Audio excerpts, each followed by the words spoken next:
নিমিলে আঙুলিৰ চাপবিলাকো কাৰো লগত কাৰো নিমিলে ইমান বৈষম্যতাৰে ভৰা এখন সংসাৰত এটা বস্তুৰ মিল আছে সংসাৰতে সাৰ তুমি যেটো প্ৰশ্ন কৰিছা ই অতি উত্তম সংসাৰৰ সাৰ বস্তু যে আমি মনুষ্য শৰীৰ লাভ কৰাৰ পাছত কি কৰ্ম কৰা উচিত কাৰণ এটো শৰীৰ পাবৰ কাৰণে 84 লাখ জুনি ভ্ৰমণ কৰিবলগীয়া হৈছে 20 লাখ সব ঠাৱৰ জানো 9 लाख जलचर सब मानो 11 लाख कुरुम कवि गावे पक्षीगम 10 लाख बतावे 30 लाख पशु जानो हो भाई 4 लाख बंदर दुखदाई जब ये 84 लाख कट जावे तब कहूँ मानुष तन पावे 20 लाख गस गसनी प्रजाति এটা জীৱই মানুহৰ শৰীৰ পোৱাৰ প্ৰাক মুহূৰ্তত 20 লক্ষ প্ৰজাতি গছ গছনি হৈ ভ্ৰমণ কৰিব লাগে 9 লাখ জলচৰ প্ৰাণী প্ৰজাতি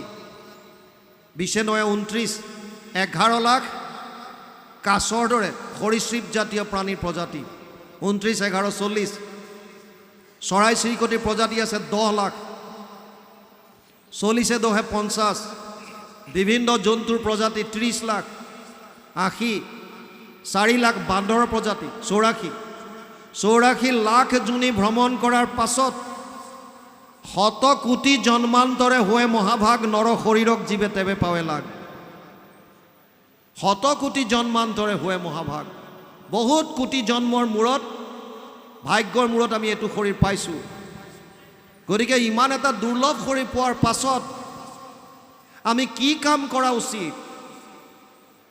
উচিত যদি কেৱল আমি আহাৰ নিদ্ৰা ভয় মৈথুনাম চ সমানমিতত পশুভিৰ নৰনম কেৱল যদি 4টা কাম কৰি আমাৰ জীৱন যদি নিৰ্বাহ কৰি আছো আহাৰ ভোজন নিদ্ৰা আৰাম টোপনি ভয় মৃত্যুৰ আৰু মৈথুন সংসাৰ বৃদ্ধি এই 4টা কাম যদি কেৱল কৰি আমি জীয়াই আছো তেতিয়ালে আমাৰ আৰু পশুৰ মাজত একো পাৰ্থক্য নাই বুলি শাস্ত্ৰত কৈছে কিয় পশু পক্ষীও আহাৰ ভোজন কৰে তেওঁলোকৰো আৰাম কৰে তেওঁলোকৰ মৃত্যুৰ ভয় আছে আৰু সন্তান জন্ম তেওঁলোকো দিছে শ্ৰেষ্ঠ মনুষ্য হিচাপে আমাৰ কি কাম এই প্ৰশ্নটোৰ মূল এই প্ৰশ্নটোৰ উত্তৰ দিবৰ কাৰণে এতিয়া তেওঁ কৃষ্ণ পদ পংকজক হৃদয়ত ধৰি দিলন্ত সিদ্ধান্ত তাংক সাধুৰবাদ কৰি পৰীক্ষিতক সাধুৰবাদ দিছে আৰু তাৰ পাছত কৈছে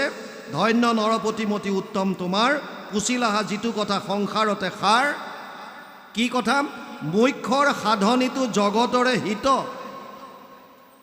যেটো প্ৰশ্ন তুমি কৰিছা এটোৱে হৈছে মুক্তিৰ পৰম সাধন মুখ্য প্ৰাপ্তিৰ পৰম সাধন যদি কিবা আছে উপায় যদি কিবা আছে সেই বস্তুটোৱে তুমি কৰা প্ৰশ্নটো মুখ্যৰ সাধনীটো জগতৰে হিত সমস্ত জগতৰ কাৰণে কল্যাণকাৰক লোভিলে মুকুতি যেটো তাহাৰো বাঞ্ছিত যিসকলে ইতিমধ্যে মুক্তি লাভ কৰিছে সেই সকলৰো কাম্য যেটো উপায় বা যেটো প্ৰশ্ন তুমি কৰিছা তাৰ যেটো উত্তৰ মই দিম এতিয়া এই উপায়টো বা সাধনটো যিসকলে মুক্তি পাব বিচাৰে তেওঁলোকৰ লাগে আৰু যিসকলে ইতিমধ্যে মুক্তি পালে তেওঁলোকৰো বাঞ্ছিত ইয়াৰ পাছত এতিয়া আৰম্ভ কৰিব সেই আসল বস্তুটো কি ইয়ালৈকে পাঠ গৈছে অকণমান পাঠ যাওক কৃষ্ণ নাহি জ্ঞান যাৰ জাতি ধৰ্ম মাত্ৰ কৰে নিতে বলি বিশ্ব পাঞ্চ যজ্ঞ কৱাচৰে তাহাৰ শ্ৰুতব্য কথা আছে অসংখ্যাত হৰি বিমুখৰ শুৱে ব্যৰ্থে আয়ু পাত দিন ভৈলে ধন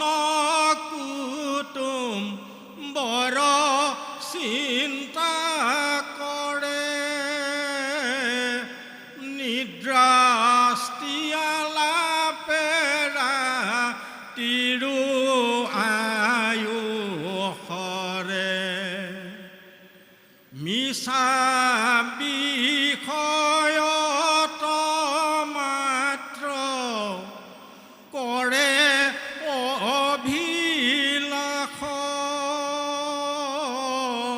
সিহেতু নেদেখে নৰে আপোনাৰ নাশ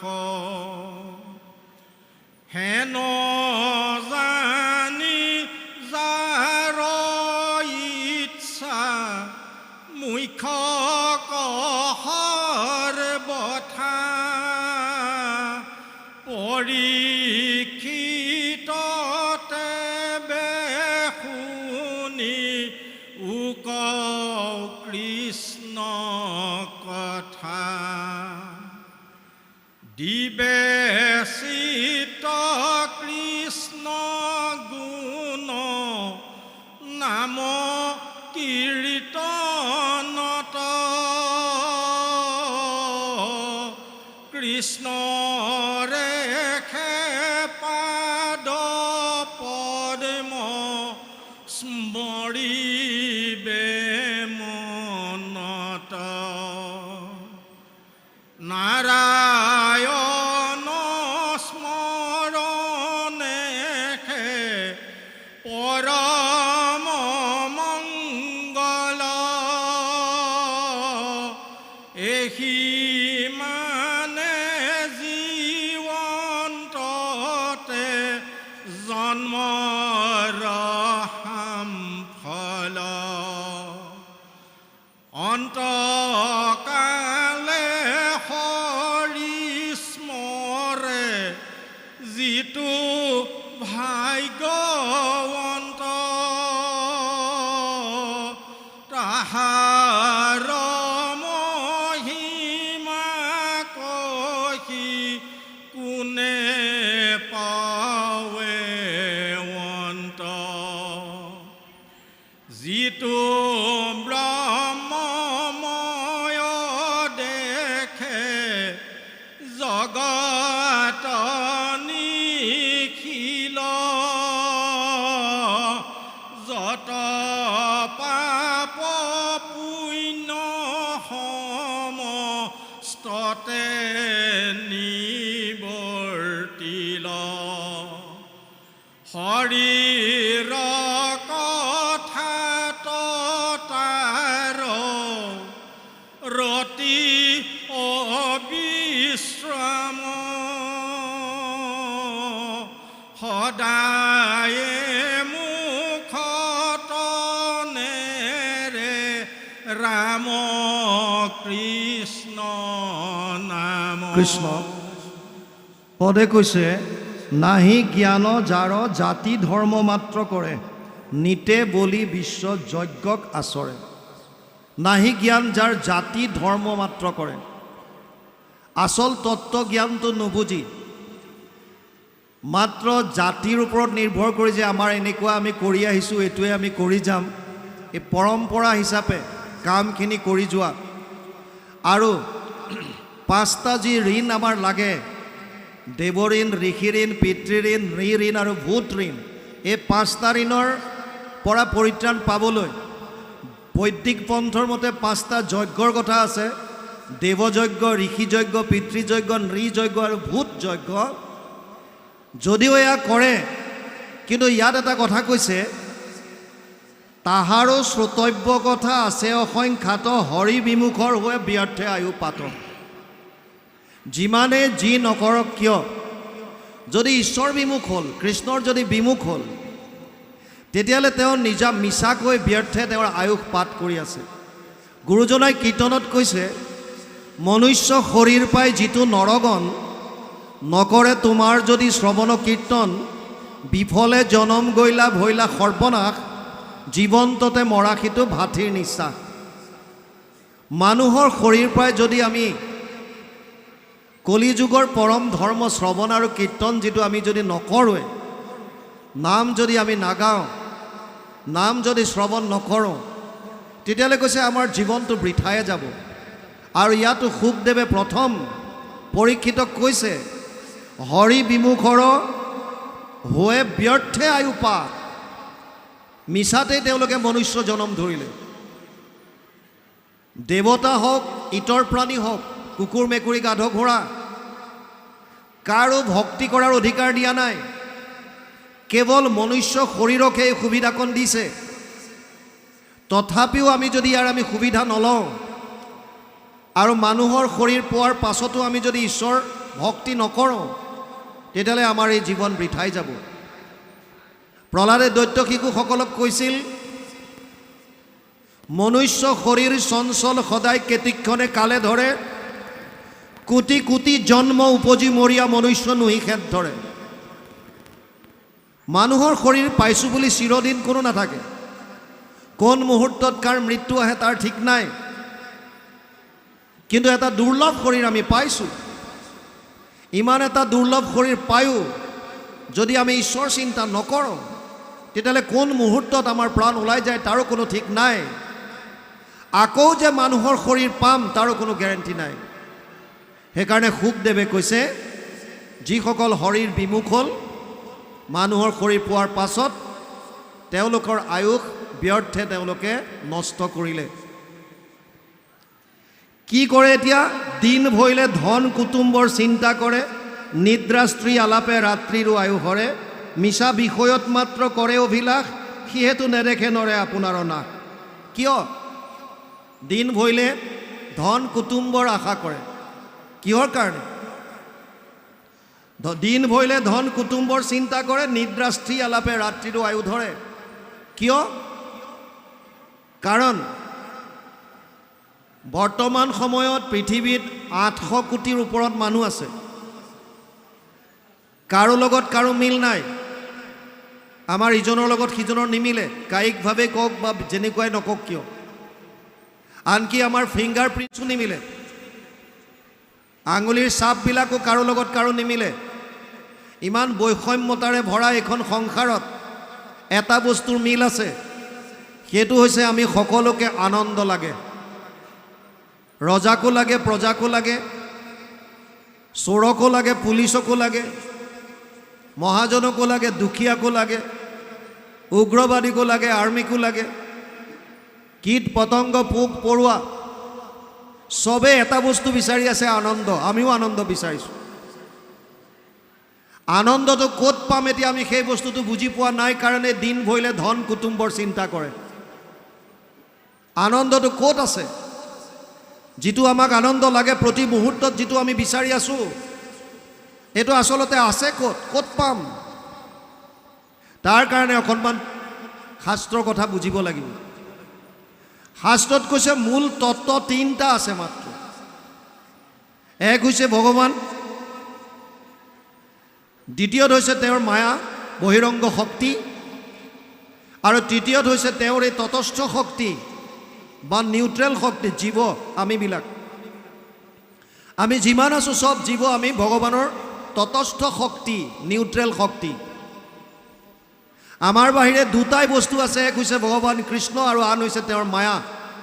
মায়াৰ সংসাৰ এডাল তৃণৰ পৰা বুলি ব্ৰহ্মলোক পৰ্যন্ত যত যিমান আছে চব মায়াৰ। আমাক যিটো আনন্দ লাগে, এই আনন্দটো এই দুটা বস্তুৰ ভিতৰতে আছে, হয়তো ভগৱানত আছে, নহ'লে মায়াৰ সংসাৰখনত আছে। এতিয়া আমি যি ধন কুটুম্বৰ চিন্তা কৰিছোঁ, তাৰ মানে আমি মায়াৰ সংসাৰখনত এই আনন্দটো বিচাৰিছোঁ। আচলতে মায়াৰ সংসাৰত আনন্দটো আছেনে নাই, সেইটো বুজিবৰ কাৰণে মায়া কি বস্তু জানিব লাগিব। ভাগৱত পদ্মকল্পত মাত্ৰ 4টা শ্লোকত নাৰায়ণে ব্ৰহ্মাক কৈছিল। চতুশ্লোকী ভাগৱত বুলি সেইকাৰণে কয়। 4টা শ্লোকৰ দ্বিতীয় শ্লোকটোত মায়াৰ বিষয়ে কৈছিল।